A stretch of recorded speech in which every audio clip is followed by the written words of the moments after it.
Hey, welcome back to the Backyard Professor Prepper Survivor Outdoor videos. As is my habit, let's go outside for a few minutes and let's do another video. Got a great idea for a video. Hold on, let me close this door. There we go. Alright. I'm gonna sneeze. Yeah, great start to a video, yeah? I'm going to share some information on a very excellent fire starting tool. But I'm going to show you the new improved version of it. And that's really important. That's really important to know. Because we are, once again, as is my habit, we are preparing. And this is so important to do before we ever get out there. We want to know we're ready. We can do this because we've actually practiced. We're going to practice igniting several different substances today. And we're going to practice knowing what works, what doesn't, and we're going to improve our tool. So let's get on it. I didn't start big game hunting until later on in life. And since then I've got my elk and my buck, and I enjoy getting out in the wild and all that. Well, when you first start, you know, you have that amateur enthusiasm and you want to impress the guys that you're going out hunting with, right? So I went gung-ho and I went to the don't know if you can see that, went and bought a Ferro Rod, and this is a very, very cool little tool. Flint and steel, you know. You want to impress everyone. So we're out there at the campsite, you know, and I bought like 3 or 4 of these at the time, and this is one of those. And I'm saying, hey man, let me show you my flint and steel. And they go, you brought flint and steel? I said, yeah. They said, well, matches are much easier. I said, yeah, we're hunting, we're camping, you know. Let's kind of do it the outdoors way, the old mountain man way, you know. So I pull out my trusty store-bought Ferro Rod, and you know, I grab it with my fingers because you got such a small handle there that I grab it with my fingers, and I grab the striker and I start striking, and absolutely nothing. And I'm going, oh my gosh. So I start striking some more. So like a moron, I look at the back of the package finally, in front of these guys, and they're just laughing like crazy. They go, oh yeah, you're a big time hunter, dude. Well, they paint these things. There's a black paint. The rod isn't black, it's silver. So you have to scrape the paint off first. So I'm sitting there trying to scrape me a bare spot on this stupid thing so that I can start a fire, you know, and I had all my little kindling and tinder and all that jazz. Took me about, oh, maybe half an hour or so, and I finally got to where I struck it, and they said, you know, that's nice. I finally got some sparks. And I said, okay, hold on, I'm going to strike, you know, I'm going to get us a real good fire here. I'm going to get us a good fire. And as I stroked, the ferro rod broke off of the handle. And I'm going, holy cow. And they are howling with laughter at me. I broke my fire starter. So I'm going to show you how to improve this little baby, as well as the striker. Because what they sell you in the sporting goods stores or the survival stores or even Walmart or Sam's Club or Costco or whatever, usually, truly, it's junk. But the real valuable part, the ferro rod, you don't want to lose that. that's worth buying. And it's like, what, $4.99? So it's cheap. So let me show you how to improve these things. And let me show you why you want to improve them. And I'll show you how I did mine. And then I'll show you various different ways of striking it and which materials work and which materials don't. It's really fun and instructive to do this. We're going to experiment. We're going to have some fun. We are preparing so that we go out with knowledge. And I'm going to strongly encourage you, you get your own ferro rod and you do this yourself. Yes, you're watching me do it, and yeah, you've seen which ones work, which ones don't, etc. And it might surprise you what works and don't. But if you actually don't physically learn how to strike one of these, and you say, what's to learn? You just strike it. Yeah, well, I beg to differ. Once you get the feel for it, you can improve yourself. But if you're in sub-zero weather, or if you are even in the mountain where it gets down to 20 degrees and your fingers are cold and you haven't got anything prepared yet or whatever, and you only have just a little while before hypothermia kicks in, and that is a very dangerous situation to be in, you better know how to build a fire quick. You better not have to spend 10 minutes striking this thing. So it helps to know which materials work and which don't. All right, hang on, I'll show you what. So here I've got the store-bought version of a ferro rod. Number one, notice you do want to keep your striker with your ferro rod. That's true, because you don't want to lose one or the other. So they've tied them together. Notice it's too short of a cord. So if you think you're going to keep that on there and strike this and create really useful good sparks, you better think again. Don't wait until you're out in the wilderness to open up your package. Prepare it right now. Number one, this cord is too short. Now keep the cord, it could be useful for something, but the cord itself is too short, so discard that. The second thing I want to show you is this little chintzy striker plate.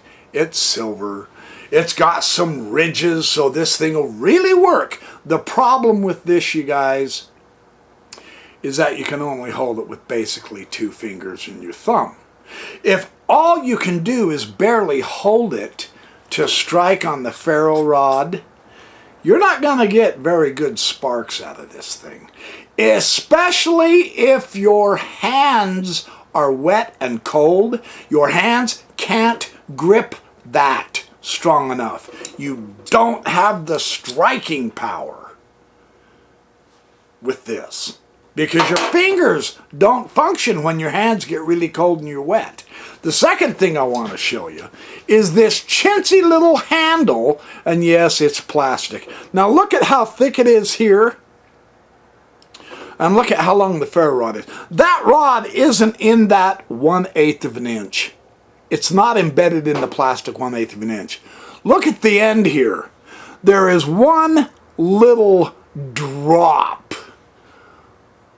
of adhesive glue, just barely enough to keep it together to be able to sell it to you and make you feel like you're Daniel Boone or Davy Crockett. Hey, I've got my flint and steel. I'm bad. I'm going to go out and survive.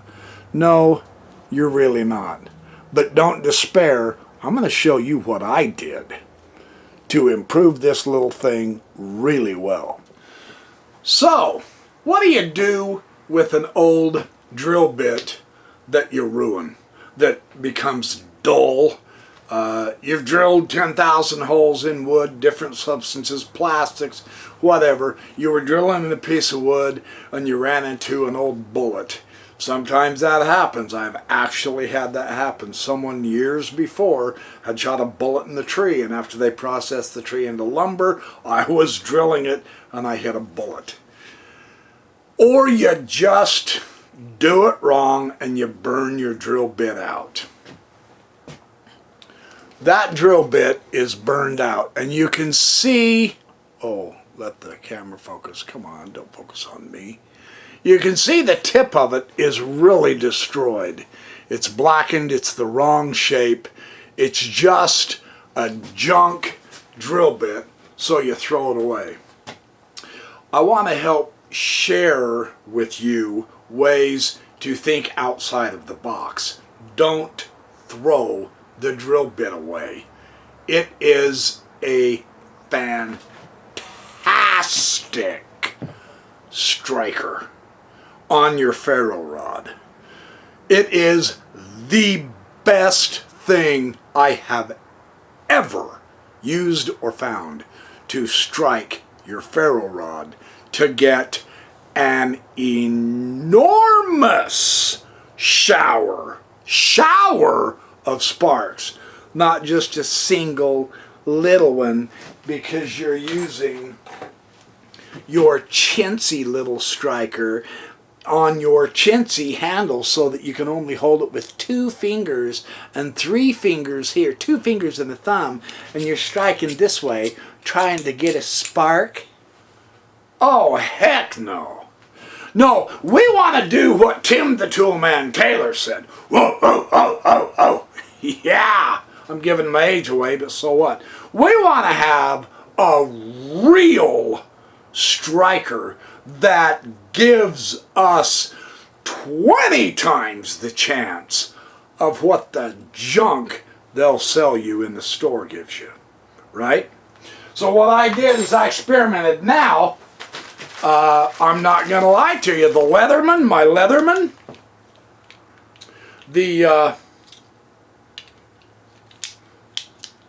pull out my Leatherman blade, the back of the blade, as long as you keep it sharp, that works decent too. That works pretty good for a ferro rod. But the very best striker, without question, is a drill bit. And I want to show it to you. I'll demonstrate the 3 different strikers for you right now. Okay, I'm going to show you this outside on my homemade forge.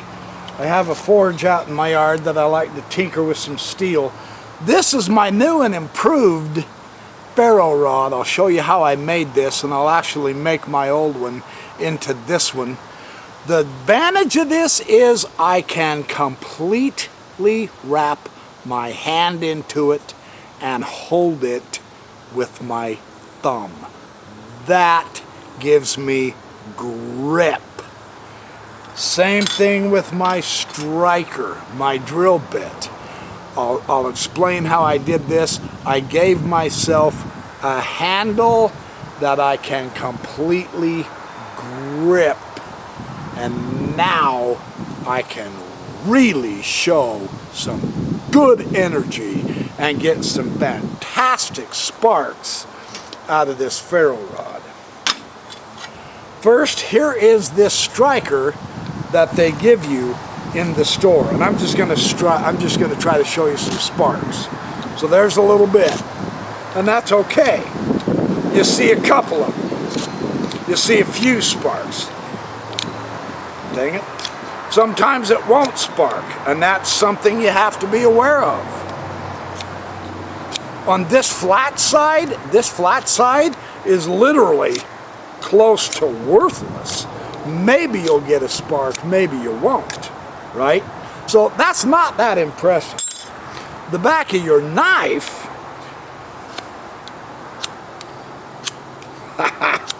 it won't even do it. Oh, barely. My knife's not real sharp. So that's, I mean, it's going to take you for absolutely ever and a day to use the back of your knife blade if you don't keep this edge sharp, and my edge isn't sharp, so that's a defect. Here's the drill bit. You put the groove of the drill bit right in the ferro rod and strike. And I'm going to back up to show you this, because it does a shower of sparks. Look at that shower of sparks. That is incredible. there's at least 20 times the amount of sparks coming off of this with this drill bit than there is with either the knife blade or this chintzy little crap that they sell you in the store. So let's go test some striking materials. Let's go test some various materials to see what lights and what doesn't. First off though, let me tell you something. When we reinforce this, don't take the original handle off. Leave it, because that will give you extra oomph in your handle, and I'm going to show you how. What I did is I found some pieces of industrial rubber hose. The stuff that has reinforcement within it. It's not just cheap plastic, it's really solid, hard. I said rubber, I meant plastic, right? Now I cut two different lengths. The one is slightly shorter than the other one, and I've experimented with both of them. I personally like the longer one because I want to get that full grip when I've got this ferro rod in my hand, so that I can really give it a good hard strike and I can get a boatload of sparks. But first you have to split the hose because the handle's wider than the hose. But I only split it on one side. Okay? So here's how I did it. And it's an old pair of tin snips. It's not a new pair. You don't want to ruin your tin snips. But I just simply, one side only. One side only. Just snip it. Just snip it.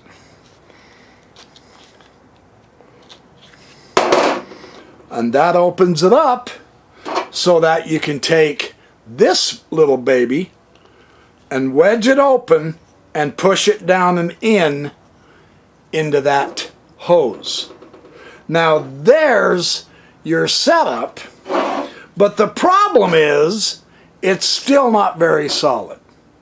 So what you want to do at this point is JB weld, but I'll show you how to weld this together. JB Weld is without question some of the strongest adhesive in the world. I love this stupid junk. I'll mix some up and I'll show you how I put this baby together. I've got the quick set. It takes about 4 minutes is all to set, and then they say it has full strength in 4 hours, so in 4 hours you can use this. This is why you want to do this at home and then have your tool to take with you when you go out to the wilderness. Okay, this is the stuff you want. JB Weld. JB Weld. Quick weld. The nice stuff about this is, and this one's already been opened, it comes with 2 tubes and you squirt an equal amount out of each. So it's a 1-on-1 ratio. It is as easy as it can get. Now, I just use a piece of cardboard and any old stick because you're going to be throwing this away. You're going to ruin whatever stir stick you use, right? So I just use a stick out of the yard. Yeah, baby. And you take this gookum schmuck here. You want to give yourself plenty on this cardboard. Don't be afraid to overuse it because it's our life. We want this strong. We want to have enough. We want to have plenty. When you first buy it, the tubes are sealed with an aluminum and the caps have that little poker. You just poke it down and open it up. This is the steel. It's a cold weld. It'll glue to plastics, wood, steel, aluminum to aluminum. So put plenty of that in, 1-on-1, about. You can guess. You don't have to exactly measure. Oh, and I'm making a mech of a hess. So you squeeze that stuff out. Now, give yourself a chance to stir this in. It sets in about 4 minutes, right? Stir it for about 1 of those minutes. You want this thoroughly mixed, right? So don't be afraid to take a few minutes or a minute or so and really stir it. And you can see it kind of turns a lighter gray, right? Because you're mixing in the epoxy with the steel. And the epoxy glue job on this thing is as chintzy as it gets. They don't care about your survival. They want to sell you their product because they want your money. That's what they want. We want to make this a very good, useful tool, and we can. Now, what I love to do here, so I have a pretty good glop. I want to coat the inside, where I've split this, I want to coat the inside of this tube first. That's why I got a fairly skinny stick. So I want that to be, you can see how thick and powerful this is. I want that to be inside that tube as well. I want to coat the inside as well as the outside. And we are going to thoroughly coat this stuff. I also want to thoroughly coat this chintzy little handle here, right? So I coat it all. The other cool thing about using the plastic hose is you can drill a hole in it and then tie it in with your drill bit, with your striker. So I completely cover this handle. And I mean completely, including the end of the handle. Because that end goop is going to meet with that goop in here. And then what I do is I just cram it in there as hard and tight as I can. Ooh, and I got some on me. Oh no, disaster! So I've got that really nicely gooped up. See that little gap in that hose? I want to fill that. No gaps. I don't want that hose to tear, so I weld that little gap there. So I thoroughly make sure it is completely covered. Then I come over here to the top, where the top of that handle is, and I completely goop around the ferro rod. And you say, yeah, you're losing part of your ferro rod. So what? You know that's going to be on there concretely solid as a rock. Get some more of this goop. You can't overdo this. Cover the hose and get all the way up onto that rod and completely cover that chintzy handle with an enormous amount of good, powerful glop, right? Now, they say this sets up in about 4 minutes, and it does. Sets up hard enough that I'll show you step 2 after I let it dry. But see how nice and absolutely solid that is now glued? That's what you want. Total glue glop. That baby is welded into place, and it gives us a real nice big handle to grab. But I'm not done. There's another step I'm going to do once this stuff sets up. I'll be back in about 4 minutes to show you that step. Make sure it's totally covered, thoroughly glued. Now that's what I'm talking about. Alright, I gave this about a half an hour, right, just to set up. It says it sets up in about 4 to 6 minutes, which is really nice, the quick weld. It says full strength in 4 hours. I like to give it overnight. I can still feel it. It somewhat grips my finger a little bit. It's slightly tacky. Not bad. Not bad at all. But there's one more step I did, and it's solid now, man. I mean, you've got a complete handle. The other nice thing about these, while I'm thinking about it, you guys, if you're out in 20 degrees and your hands are wet, your fingers are wet, can you imagine having to grab metal and hold on tight to metal to start your fire?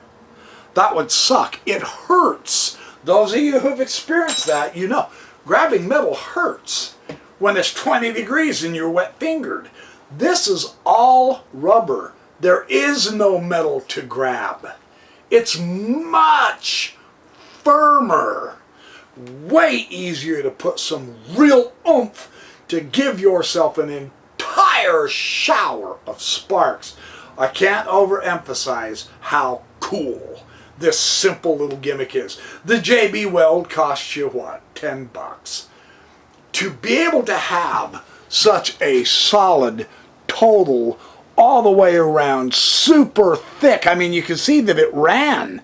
Some of it ran. That's all okay, because that thing is so solid that I know I'm going to be able to really give it some good strikes. But there is one more thing I do to this on purpose, because even this plastic in cold weather can be somewhat cold, right?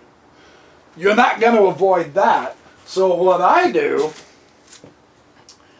is I final wrap it in Gorilla Glue, black Gorilla Glue.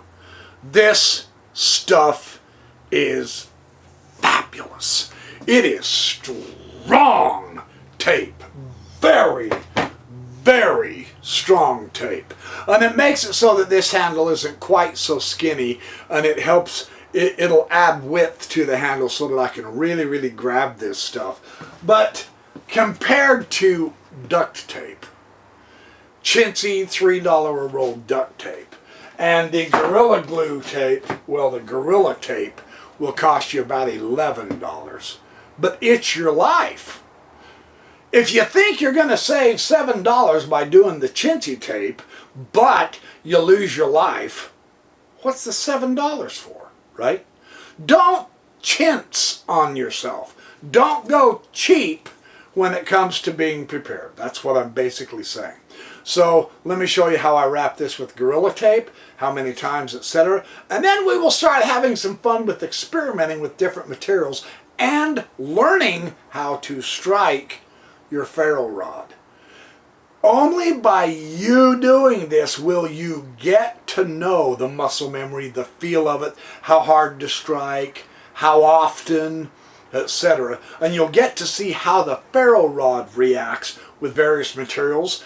That's smart to do, and besides that, it's fun. We're experimenting. Yeah, we're doing this scientifically. Experiment, that way you know for yourself, and you don't have to take someone else's word for it. Even though I am going to show it to you on camera. No kidding. So you just take your roll of Gorilla Tape,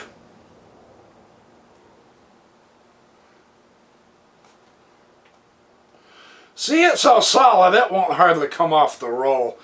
This stuff is by far some of the strongest, best stick stuff I have ever used. And then I don't go all the way up to the Ferro Rod. You don't need to. I just go fairly high.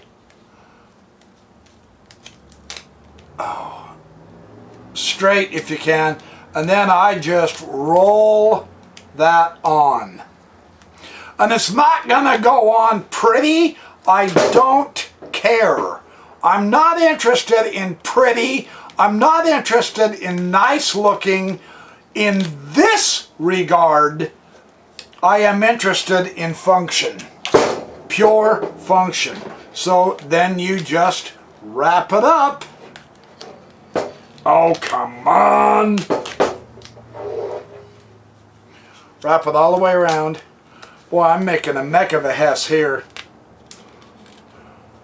Wrap it around that several times until you got it solid. and then just tear it off, just like that. And then squeeze it, grip it, tighten it up. You got 7 or 8 rounds of tape around that thing. And there is one of the best, most useful ferro rods you will ever own. And you can drill a hole through this end and tie it together with your striker. There's the striker, the drill bit. And I did the same thing with the drill bit.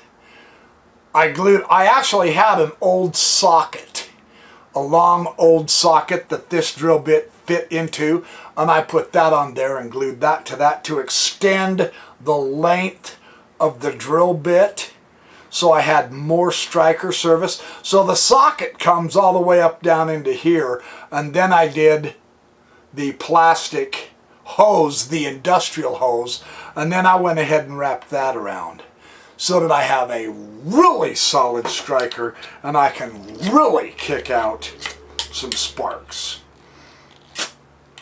Just solid boatloads of sparks. I love this. Now let's put it to work and do some fun. Test some different materials, man. That's the flint ferro rod and striker drill bit with good solid handles. That's the fire starting system you want to take with you. And it works even after it gets wet. It works in the cold, it works in the hot, it works after it gets wet. Nothing prevents this from functioning. That's beautiful to know, man. This is good knowledge to know. Everybody knows leaves, dried leaves, they got to be dried leaves, make good tinder. But you got to crush them up, right? You got to mash them up.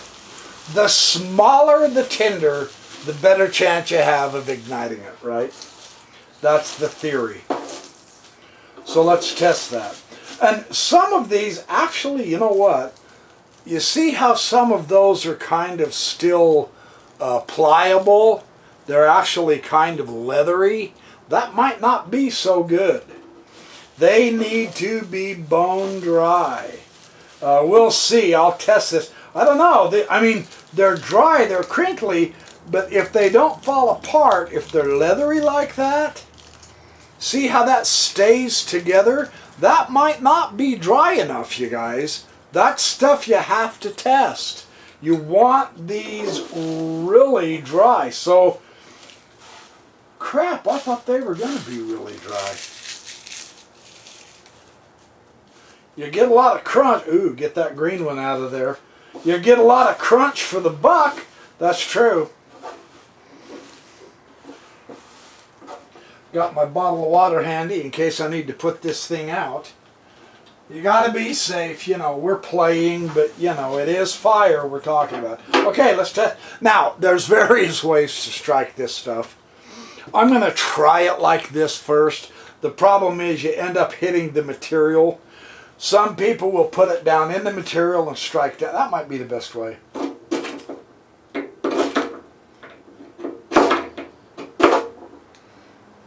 Well, there was a little bit of a spark there. Let me try it this way. Yeah, now that I brag how many sparks it'll fling out, it doesn't work. I want it into the groove of that drill bit, where that sharp edge is. That's what scrapes that ferro stuff off. That was a good group of sparks. I don't see anything catching on though. Dried leaves, you're never going to get just one strike with dried leaves. Just doesn't work that way. They're not the best material. They're not the worst material, but they're not the best material.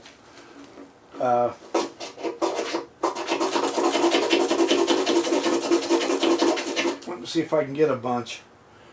Boy, those just aren't going to grab. So this is a good experiment to know. You know, if you're thinking to yourself, you know, I'm going to just go out and start a bunch of leaves on fire with my ferro rod, and maybe, maybe not. I don't see it catching on very well. Maybe I've got too big of stuff. Let's try this smaller stuff. See if that smaller stuff will catch a spark.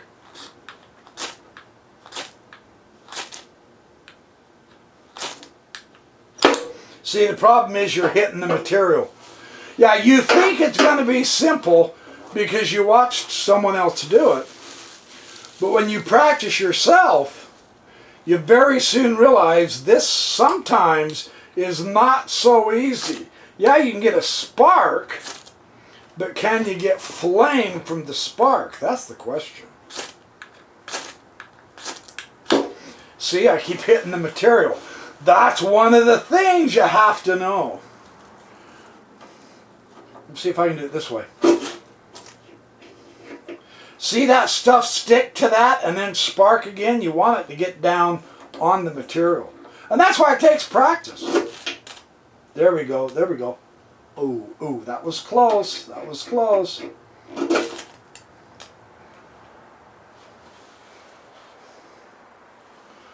Set that in the material. Send the spark down to it. Come on, baby. Come on, I want to cook my hot dogs tonight. Come on. Ooh. Nope, not quite. See, this is the trick of experimenting, you guys.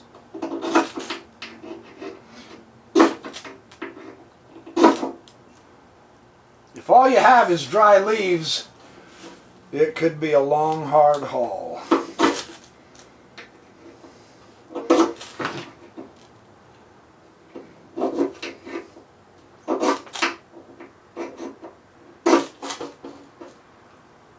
I don't know, I'm not impressed with dry leaves. I'm just not impressed that much with dry leaves. That's a good experiment to do though, isn't it? So dry leaves, I mean, if you're really in a desperation and you have a lot of time and you want to make about 300 strikes, go ahead and use dry leaves. But they are not the best materials to start a fire with a ferro rod.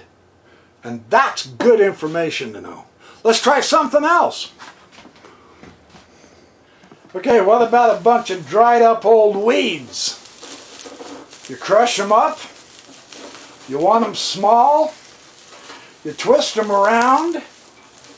The smaller the better. You're not going to get much of a spark takeoff on real big material. So you'll want to break this up a little bit. In fact, you want to break this up a lot. But it feels real brittle, real dry.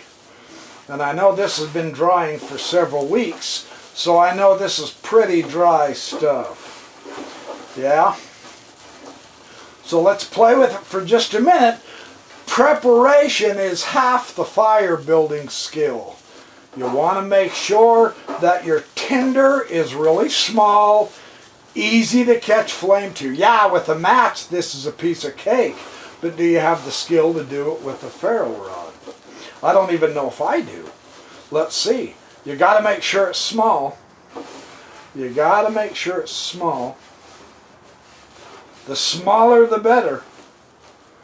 The easier it'll be to wad up a bunch of small stuff. And see, the trick again is you sometimes strike the material. And that knocks out the spark.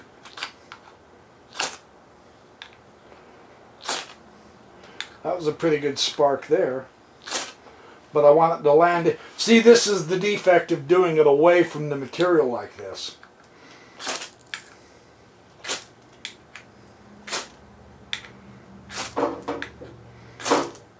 There, right there. We got ignition. Yeah! So that works good. That works really, really good. Nice! Very good. That's fun to know. Put that in there. in the box, dude. Okay, good. Well, we know weeds work really, really well. Now that's great to know, right? All right, let's do another one. That's vastly superior to leaves. And that's important to know. Now, those leaves were leathery, but they crunched up. They seemed dry, but they might not have been dry enough. We know that grass was. Okay, sensational. That was fairly quick. You're walking along. Let's say you're walking along in the woods. Let's say you're walking along in the woods, and you see a cottonwood tree, and it's got a lot of cotton on it. You want to take the time to pick that cotton. Really, truly. I think that'd be vastly superior to the leaves and to the weeds.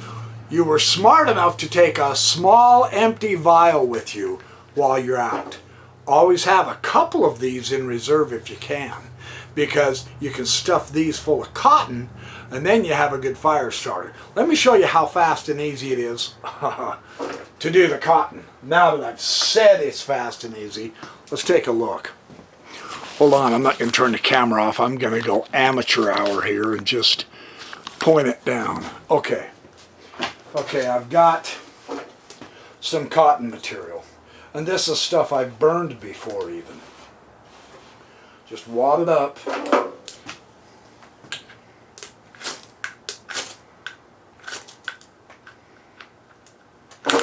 See, the pros will do this the first time. Oh, see, and you got to be careful of not hitting the material. So if you do end up hitting the material, just put it down in it.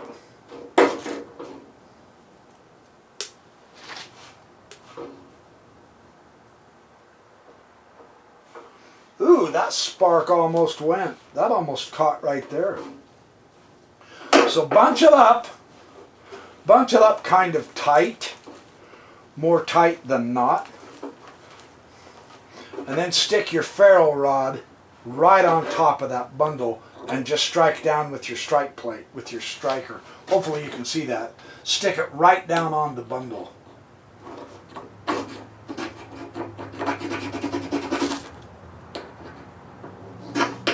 Come on, get a strike. For Pete's sake, I'm on camera!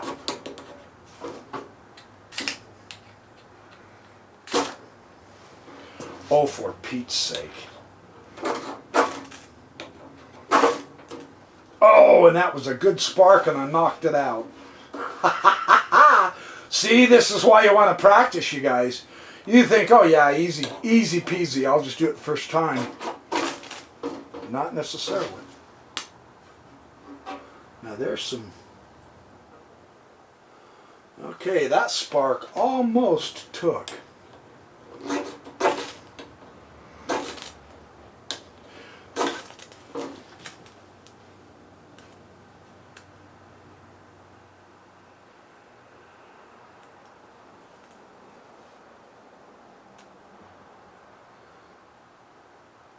Got to blow on it. When you see, oh, and it went out. Now when you see a spark take, gently, gently, gently, you don't want to blow it away, you just want to give it some air. You want to blow on it.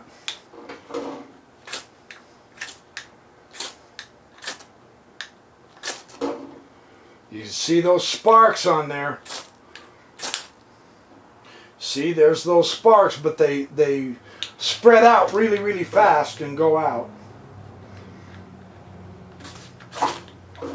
Yeah, see, and I'm hitting the material again. That's why you want to practice. No joke.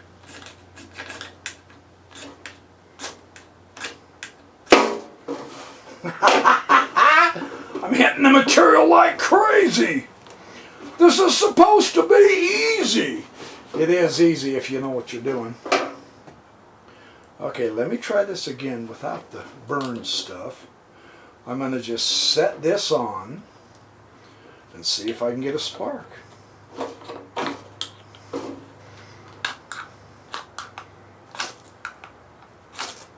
Oh, there, oh, close.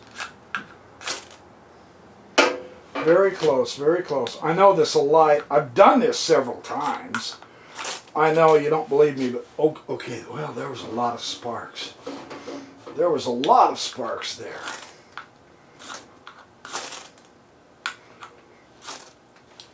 There's some fire there, saw some flame. Nope, the sparks are real little with this stuff. Close. Come on. They run up all those little individual strands and then they go out. Fascinating, isn't it? And you thought fire making was a piece of cake if you have a ferro rod. There we go. There we go. There we go. We got fire. Now let me show you the absolute best, easiest way to start a fire using the ferro rod. And it's foolproof. It's awesome. Once again, we're not doing the primitive purist survivalist. We have been intelligent enough to bring a small vial of cotton balls. And we have cotton balls in here. And we pull one of our trusty cotton balls out. Our matches got wet, so we can't start the cotton balls with matches, but we know we have our ferro rod. You can unroll this, undo it a little bit, pull it out, give yourself a better chance to have a spark land, and then voila. Fire. Just that quick.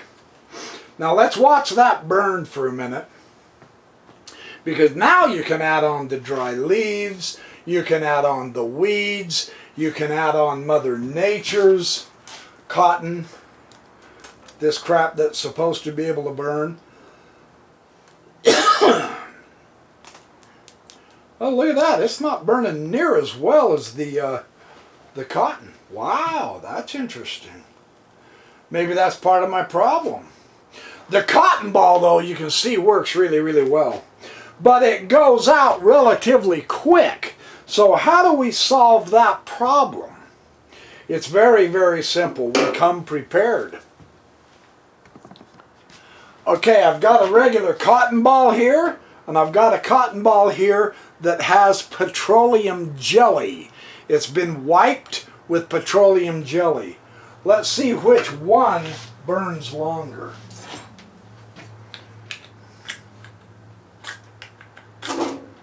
First, you got to start the silly thing.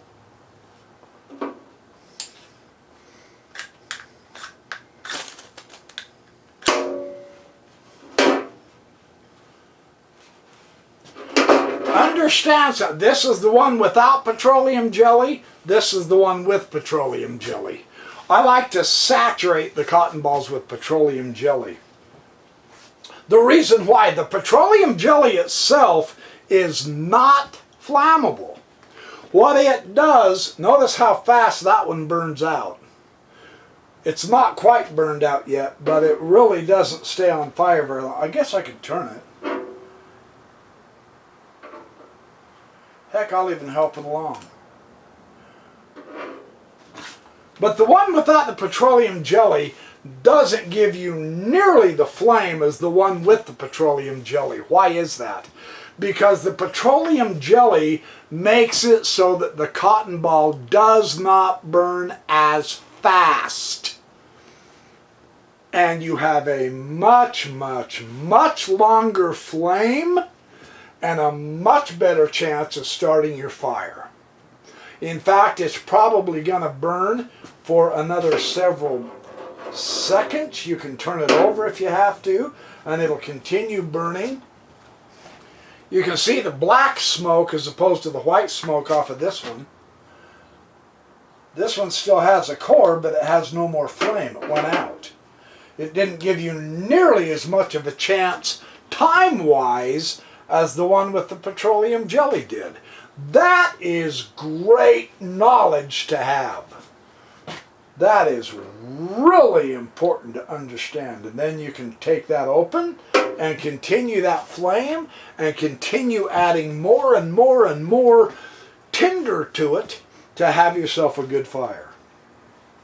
That is the way to do it. Cotton balls with petroleum jelly. They don't weigh anything, and you've got a quick, easy fire start. Cotton balls work really, really good with these beautiful Ferro Rod strikers. A lot better than the leaves, the weeds, and Mother Nature's cotton. So you've still got a flame going, which is really nice. By now you could have thrown all kinds of tinder on it. In fact, you can throw this other cotton ball on it now. Whew! Hey, there's a little bit of Ferro stuff. Throw that other cotton ball on there too. So the beauty of having a cotton ball with petroleum jelly is 10 times longer flame. Much larger flame, much easier to work with. Very, very simple to start a fire with cotton balls and petroleum jelly. My whole idea in this is to be prepared. To have fun, you got to experiment, but you have to try this yourself with your own Ferro Rod. Find different types of strikers. I might be wrong, but I think the drill bit is by far the strongest striker I have ever found that helps with creating a shower of sparks. And then you got to practice with it. Practice, practice, practice, practice. There's all kinds of combustible materials. I've seen David West start plastic bags on fire with a Ferro Rod. I'm not that good yet. I can't. But I will practice. So know your materials. Know your combustibles. Realize that there is a variety of stuff that will burn when you strike it with a match, but what about a Ferro Rod? It's not quite the same, is it? So you need to experiment with that. So anyway, there's your Backyard Professor survival video, fire making video, and a way to improve your fire making equipment. My advice is, seriously, you do that. It's much better to use, much more enjoyable and fun, and it gives you a chance to practice a lot more without wearing out your dinky little finger muscles. You can use your whole hand all day long. And that's nice, man. So, all right, you guys, be good, do well, be happy, have fun, make friends, smile a lot. It makes people wonder what you're up to, and that's always fun to do. They give you funny, quirky looks when you're always smiling, saying, hey, have a great day, and so on and so forth. So, hey, have a great day, you guys. And I will see you in the next Backyard Professor Outdoors Survivalist Fire Making Cooking videos.